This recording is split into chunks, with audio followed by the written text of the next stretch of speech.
আমন্ত্রণ দীপ্ত সন্ধ্যার সংবাদে আপনাদের সাথে আছি আমি ইয়াসমিন সুমনা। শুরুতেই সংবাদ শিরোনাম। আগামী 3 দিনের নন শিডিউল ফ্লাইটের সব মাশুল মওকুফ বললেন বাণিজ্য উপদেষ্টা। ফ্রান্সের বিশ্বখ্যাত লুভর জাদুঘরে ডাকাতি, গয়না লুট, একদিন বন্ধ থাকবে মিউজিয়াম। ভারতকে হারিয়ে ওয়ানডে সিরিজ শুরু অস্ট্রেলিয়ার, বৃষ্টি আইনে জয় 7 উইকেটে।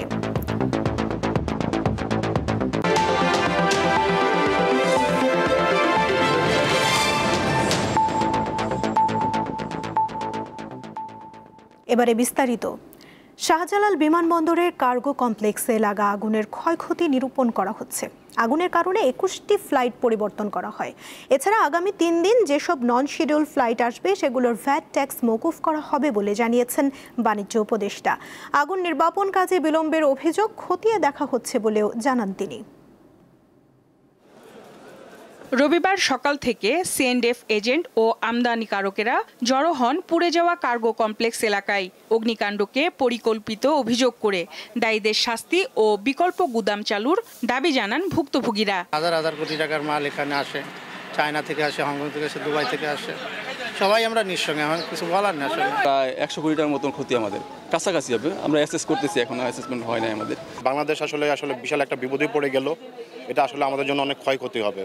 তো গভর্নমেন্টের কাছে আমার রিকোয়েস্ট যেন গভর্নমেন্ট একটা সুদৃষ্টি দেয় এটাতে। ক্ষতি যদি এখন 10 থেকে 20 হাজার কোটি টাকা মাল পড়ে, এটা 10 গুণ বৃদ্ধি পাবে অর্থনৈতিকভাবে। এরপর ক্ষতিগ্রস্ত কার্গো টার্মিনাল পরিদর্শন করেন বিজিএমএর প্রতিনিধিরা। সরকারকে আরও দায়িত্বশীল হওয়ার আহ্বান জানান তারা। উপাত্ত নিয়ে সংশ্লিষ্ট কর্তৃপক্ষ, বিমানবন্দর, বেসামরিক পরিবহন, পর্যটন মন্ত্রণালয়, কাস্টম কর্তৃপক্ষ এবং অন্যান্যদের সঙ্গে সমন্বয় সভা করছে। সবার সতর্ক থাকতে হবে। আমি দেশের সকল শিল্প কারখানা ও সংশ্লিষ্ট সকলকে আগুন থেকে সাবধান থাকার আহ্বান জানাচ্ছি। একই সময়ে ঘটনাস্থল পরিদর্শনে যান বাণিজ্য ও বিমান উপদেষ্টা শেখ বশির উদ্দিন। বলেন, নির্বাপন কাজে বিলম্বের যে অভিযোগ আসছে তা আমলে নিয়ে কাজ করছে সরকার। 30 সেকেন্ডের মধ্যে আমাদের নিজস্ব অগ্নি নির্বাপন যে সংস্থা রয়েছে তারা আগুনকে অ্যাপ্রোচ করেছে।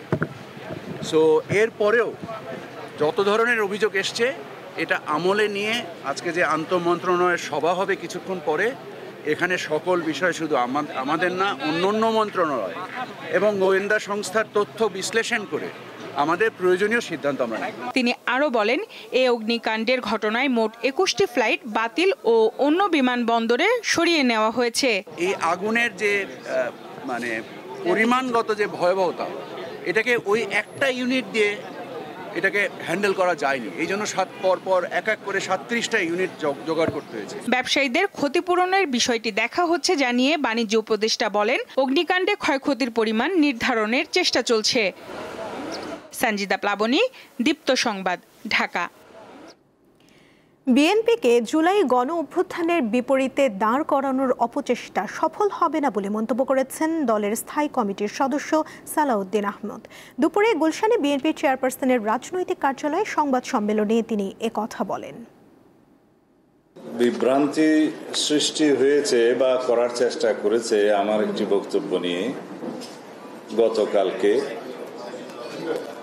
একটি রাজনৈতিক দলের পক্ষ থেকে প্রেস কনফারেন্সে বিভিন্ন বিষয়ে বক্তব্য দেওয়ার সময় আমার একটা বক্তব্যের প্রসঙ্গ টেনে আমাকে ক্ষমা চাওয়ার জন্য তারা আহ্বান জানিয়েছে। আমি এটাকে স্বাগত জানাই। এইভাবেই রাজনৈতিক চর্চা হওয়া উচিত, গণতান্ত্রিক চর্চা হওয়া উচিত। যথেষ্ট সম্মানের সাথেই তারা কথাগুলো বলেছেন। বর্তমান নির্বাচন কমিশনের সুষ্ঠু নির্বাচন আয়োজনের কোনো যোগ্যতা নেই বলে মন্তব্য করেছেন এনসিপি নেতারা। রোববার ইসি সচিবের সাথে বৈঠক শেষে তারা বলেন, ইসি মন মর্জি মতো চললে তাদের পদত্যাগ করতে বাধ্য করা হবে। এনসিপি শাপলা প্রতীকের বিকল্প কিছু ভাবছে না বলেও জানান নেতারা। জাতীয় নাগরিক পার্টি এনসিপির জন্য শাপলার বিকল্প প্রতীক পছন্দ করার শেষ দিন ছিল রবিবার। বিষয়টি নিয়ে সকালে আগারগাঁও নির্বাচন ভবনে ইসির সিনিয়র সচিব আক্তার আহমেদের সাথে 1.5 ঘন্টার বৈঠক করে এনসিপির 4 সদস্যের প্রতিনিধি দল। বৈঠক শেষে এনসিপি নেতারা অভিযোগ করেন নির্বাচন কমিশন বর্বর মধ্যযুগীয় রাজা বাদশার মতো স্বেচ্ছাচারী আচরণ করছে। এই নির্বাচন কমিশন একটা অংশগ্রহণমূলক, একটা নিরপেক্ষ, একটা স্বচ্ছ, প্রতিনিধিত্বমূলক একটা নির্বাচন করার কোনো ধরনের কোনো যোগ্যতা নাই। এবং এই নির্বাচন কমিশন একটা ইতিমধ্যে আমরা বলেছি যে এটা স্পাইনলেস একটা নির্বাচন কমিশন। এই নির্বাচন কমিশনের রিমোট কন্ট্রোল এটা আগারগাঁও নাই, এটা অন্য কোনো জায়গা থেকে পরিচালিত হয়। বর্তমান বাংলাদেশ খুব ঝুঁকিপূর্ণ পরিস্থিতিতে আছে মন্তব্য করে এনসিপি নেতারা বলেন, সরকার জাতীয় নিরাপত্তা নিশ্চিত করতে না পারলে ফেব্রুয়ারিতে সুষ্ঠু নির্বাচন কিভাবে করবে? রাষ্ট্রের যখন কোনো সেক্টরে নিরাপত্তা নাই, তাহলে আপনি কোন ভিত্তিতে একটি ইলেকশনের মধ্যে যাচ্ছেন সেই বিষয়ে আমরা এই বিষয়ে সরকারের কাছে আহ্বান জানাচ্ছি যে দেশবাসীর একটি ক্রেডিবল ইলেকশন দিতে, সকালে উঠে যা মনে আসে সেই অনুযায়ী নির্বাচন কমিশন চলাবে, এটা আর বাংলাদেশে চলতে দেওয়া যাবে না। আমরা তাদের কাছে সতর্ক করে দিয়েছি, যদি তারা এটা করে, এই বিষয়গুলো সুরাহ সমাধান না করে, ইলেকশন কমিশনের সকলেই পদত্যাগ করাতে আমরা বাধ্য হব। শাপলা প্রতীক না দেওয়ার পেছনে কোনো আইনগত ব্যাখ্যা ইসি দিতে পারেনি জানিয়ে এনসিপি নেতারা বলেন, শাপলা প্রতীক পাওয়ার ব্যাপারে এখনো আশাবাদী তারা। এই মার্কার জন্য আমরা আমাদের জায়গায় দৃঢ় রয়েছি এবং আমাদের রাজনৈতিক কর্মকাণ্ডের মধ্য দিয়েই এই শাপলাকে আমরা অবশ্যই অর্জন করব। এছাড়া কোনো বিকল্প নেই। চিফ ইলেকশন কমিশনার যে কয়েকদিন আগে বলেছিল যে তারা বাড়াতেও পারে প্রতীক অথবা কমাতেও পারে, তো আমরা তাদেরকে আজকে যে চিঠি সেটাতে বলে এসেছি শাপলাকে দ্রুত অ্যানলিস্ট করে শাপলা প্রতীকটা জনগণকে বুঝিয়ে দেওয়ার জন্য।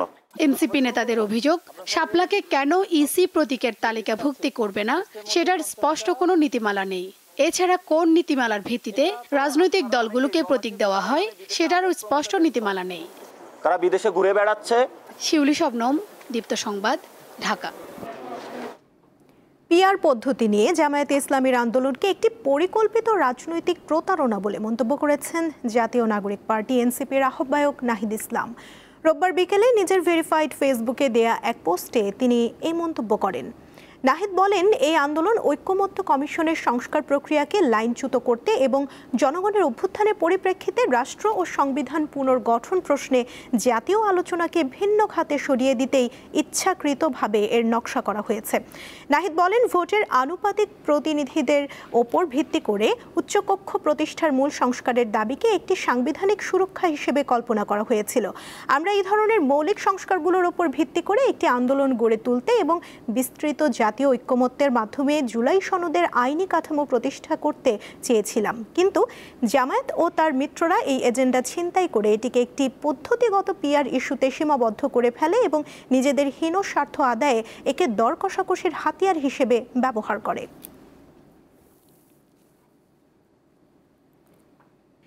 3 দফা দাবিতে সারা দেশের সব বেসরকারি এমপিওভুক্ত শিক্ষা প্রতিষ্ঠানে অনির্দিষ্টকালের জন্য কর্মবিরতি চলেছে। এতে দেশের বিভিন্ন স্থানে এমপিওভুক্ত স্কুল কলেজে পাঠদান বন্ধ রয়েছে। ঢাকার সঙ্গে নওগাঁর 11টি উপজেলার সকল মাধ্যমিক পর্যায়ের প্রায় 8 শতাধিক শিক্ষা প্রতিষ্ঠানের শিক্ষকরা কর্মবিরতি পালন করছেন। মূল বেতনের ওপর 20% হারে বাড়ি ভাড়া, চিকিৎসা ভাতা 1,500 টাকা এবং কর্মচারীদের উৎসব ভাতা 75% উন্নীত করার 3 দফা দাবিতে টানা অবস্থান ও কর্মবিরতি পালন করছেন তারা। দাবি মেনে প্রজ্ঞাপন জারি না হওয়া পর্যন্ত আমরণ অনশন করবেন বলে আন্দোলনকারী শিক্ষকরা জানিয়েছেন।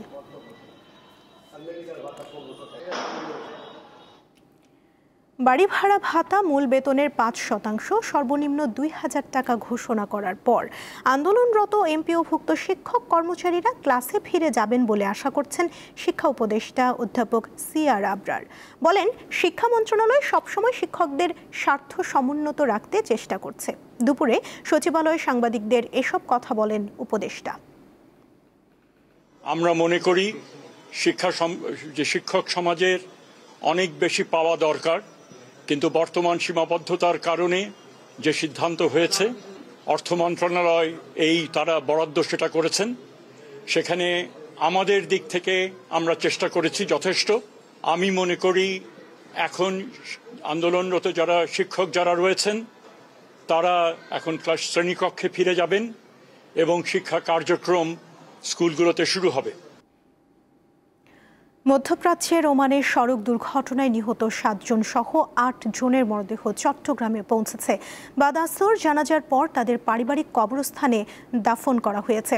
ওমান থেকে তাদের মরদেহ নিয়ে শনিবার রাত 8:50 বিমান বাংলাদেশ এয়ারলাইন্সের একটি ফ্লাইট চট্টগ্রাম শাহ আমানত আন্তর্জাতিক বিমানবন্দরে অবতরণ করে। এরপর আনুষ্ঠানিকতা শেষে স্বজনদের কাছে মরদেহগুলো বুঝিয়ে দেয় বিমানবন্দর কর্তৃপক্ষ। একই ফ্লাইটে সড়ক দুর্ঘটনায় নিহত 7 জন ছাড়াও আলাউদ্দিন নামের রাউজানের আরও একজনের মরদেহ এসেছে। গত 8 অক্টোবর বাংলাদেশ সময় বিকেল 4টার দিকে ওমানের দুখুম সিদ্দা এলাকায় মর্মান্তিক দুর্ঘটনায় 7 বাংলাদেশি নিহত হয়।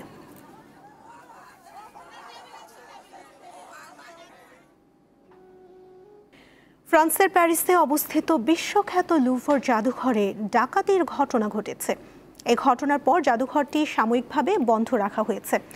ব্রিটিশ গণমাধ্যম বিবিসি জানিয়েছে রোববার স্থানীয় সময় সকালের দিকে এই ডাকাতির ঘটনা ঘটে।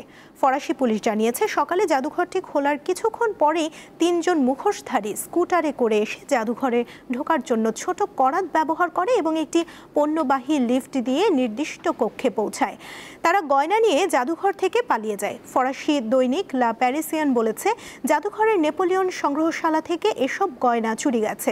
এ ঘটনার পর ফ্রান্সের সংস্কৃতি মন্ত্রী রচিতা দাতি সামাজিক যোগাযোগ মাধ্যম এক্সে এক পোস্টে জানান একদিনের জন্য জাদুঘরটি বন্ধ থাকবে। ডাকাতির ঘটনায় পুলিশ তদন্ত করছে বলেও জানিয়েছেন তিনি। লুভর জাদুঘর বিশ্বের সর্বাধিক পরিদর্শন করা জাদুঘর এবং এখানে লিওনার্দো দা ভিঞ্চির বিখ্যাত মোনালিসা চিত্রকর্ম সহ অনেক বিখ্যাত শিল্পকর্ম ও অন্যান্য মূল্যবান জিনিসপত্র রয়েছে।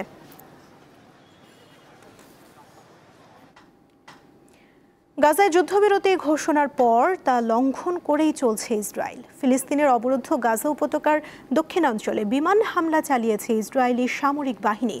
ফিলিস্তিনি কর্মকর্তারা জানিয়েছেন অক্টোবরের শুরুতে যুদ্ধবিরতি কার্যকর হওয়ার পর থেকে ইসরায়েলি সেনাবাহিনী 47 বার যুদ্ধবিরতি লঙ্ঘন করেছে, যার ফলে 38 জন নিহত এবং 143 জন আহত হয়েছে। রোববারও গাজার দক্ষিণাঞ্চলে ইসরায়েলি যুদ্ধবিমান থেকে অন্তত 2 বার হামলা চালানো হয়েছে বলে জানিয়েছে প্রত্যক্ষদর্শীরা। তাদের তথ্য মতে দক্ষিণ রাফা শহরের ইসরায়েল নিয়ন্ত্রিত এলাকায় সংঘর্ষ ছড়িয়ে পড়েছে। সেখানে সংঘর্ষের পর ইসরায়েলি যুদ্ধবিমান থেকে 2 বার হামলা চালানো হয়েছে। তবে উল্টো কথা বলছে ইসরায়েলি বাহিনী। তাদের এক সামরিক কর্মকর্তা হামাসের বিরুদ্ধে যুদ্ধবিরতি চুক্তি লঙ্ঘন ও ইসরায়েলি বাহিনীর ওপর হামলার অভিযোগ করেছেন। তবে আল জাজিরা বলেছে গাজার রাফা এলাকায় হামাস যোদ্ধা ও ইসরায়েলি সেনাবাহিনীর মধ্যে সংঘর্ষ চলছে।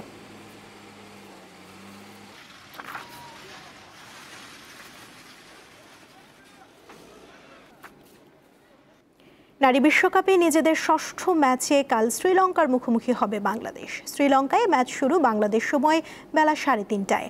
আসরের প্রথম ম্যাচে পাকিস্তানকে হারিয়ে উড়ন্ত সূচনা করে বাঘিনেরা। এরপর লড়াই করেও ইংল্যান্ড, নিউজিল্যান্ড, সাউথ আফ্রিকা ও অস্ট্রেলিয়ার সাথে হেরে যায় তারা।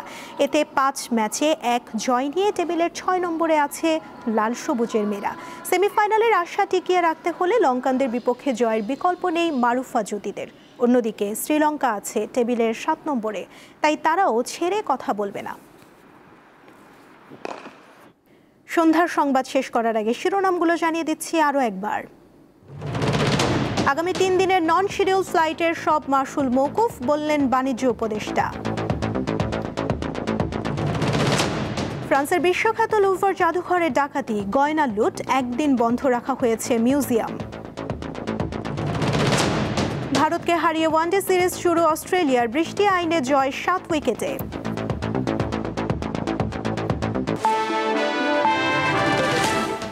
এই ছিল এখনকার মতো। পরবর্তী সংবাদ রাত 11টায় দেখার আমন্ত্রণ রইল। এছাড়া আরও তথ্য পেতে যুক্ত থাকুন দীপ্ত ডিজিটাল প্ল্যাটফর্মের সাথে। ধন্যবাদ সবাইকে।